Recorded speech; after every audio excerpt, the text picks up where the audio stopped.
Assalamualaikum warahmatullahi wabarakatuh. Muslimah yang dirahmati Allah, kali ini kita akan menyikapi tentang program yang lagi digenjot oleh pemerintah untuk semua daerah. Terutama kita akan sikapi industri pariwisata di Sumatera Selatan. Di berbagai daerah kabupaten, di Kota Palembang misalkan, pemerintah Kota Palembang tengah menggenjot destinasi wisata di Sekana. Kemudian di Pagaralam itu akan dijadikan pusat trail. Begitu juga kemudian Musi Banyu Asin, pemerintahnya telah mengundang investor termasuk Jepang untuk berinvestasi. Ini kita lihat bahwa pemerintah dalam sistem kapitalis ini SDA-nya dilepas ke asing, ke swasta, yang kemudian pemerintah daerah sendiri pendapatan untuk PAD-nya itu sangat minim dari ini, ya kan? Mengembangkan ekspansi untuk memperoleh PAD dan meningkatkan pertumbuhan ekonomi daerah itu dengan menggenjot pariwisata. Misalkan Muba itu punya potensi gas nomor 5 terbesar di dunia, itu berdasarkan temuan Repsol, ya. Tapi kenapa sangat bernafsu pemerintah daerahnya untuk menggenjot pariwisata hijau yang mereka bilang dengan bertajuk Muba Hijau, ya?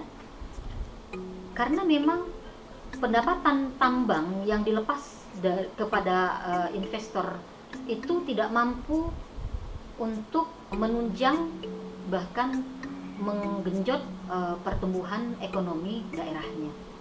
Karena itulah industri pariwisata ini menjadi bagian dari alternatif investor untuk berinvestasi di daerah.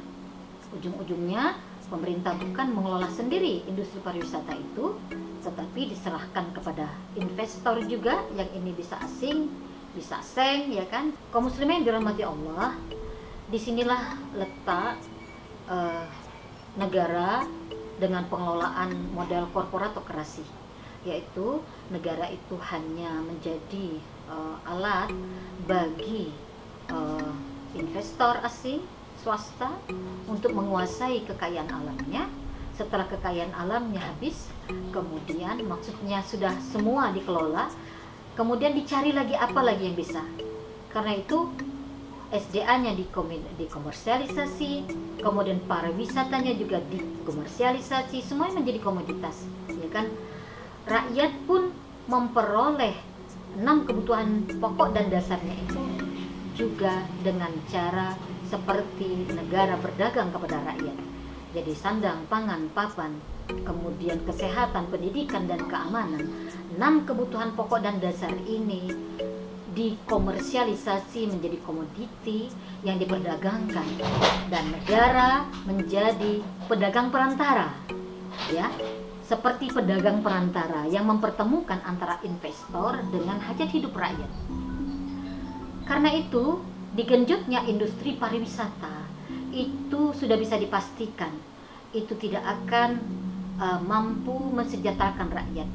Alih-alih mensejahterakan, bahkan dampak multiplier efek dari industri pariwisata ini, karena di sana pasti ada budaya-budaya yang dibawa di sana, sementara negara tempat destinasi wisata, daerah tempat destinasi wisata itu akan menerima serangan budaya-budaya yang tidak cocok dengan agama, tidak cocok dengan budaya lokal, yang itu sangat bertentangan dengan nilai-nilai yang mereka yakini.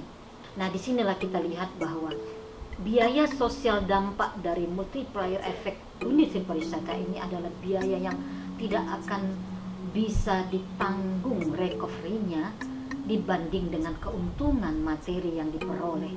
Masyarakatnya hanya kelihatan seperti maju, ya kan?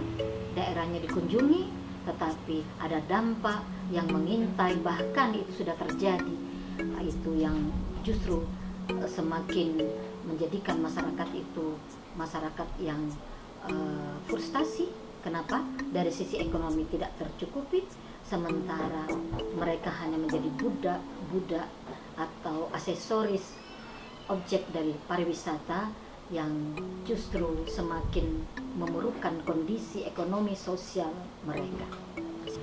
Karena itulah ini dibutuhkan dakwah kita bermuhasabah kepada para pemimpin, menampakkan, kemudian memberikan pandangan-pandangan Islam terhadap semua solusi, semua persoalan dari bangsa ini. Kemudian kita menawarkan solusi Islam, karena kalau tidak dengan solusi Islam maka tidak ada kebahagiaan di sana. Karena Islamlah al-Islamu ya'lu wa la yu'la alaihi. Islam itu tertinggi dan tidak ada yang lebih tinggi darinya. Maksudnya ketika Islam itu dipakai secara kafah untuk mengatur masyarakat, mengelola masyarakat, meriayah masyarakat, maka akan bangkitlah masyarakat itu dari keterpurukan ekonominya menjadi sejahtera, makmur, aman, dan dia mulia. Karena Islam itu berasal dari pencipta manusia, yaitu Allah Subhanahu wa Ta'ala. Demikian, wassalamualaikum warahmatullahi wabarakatuh.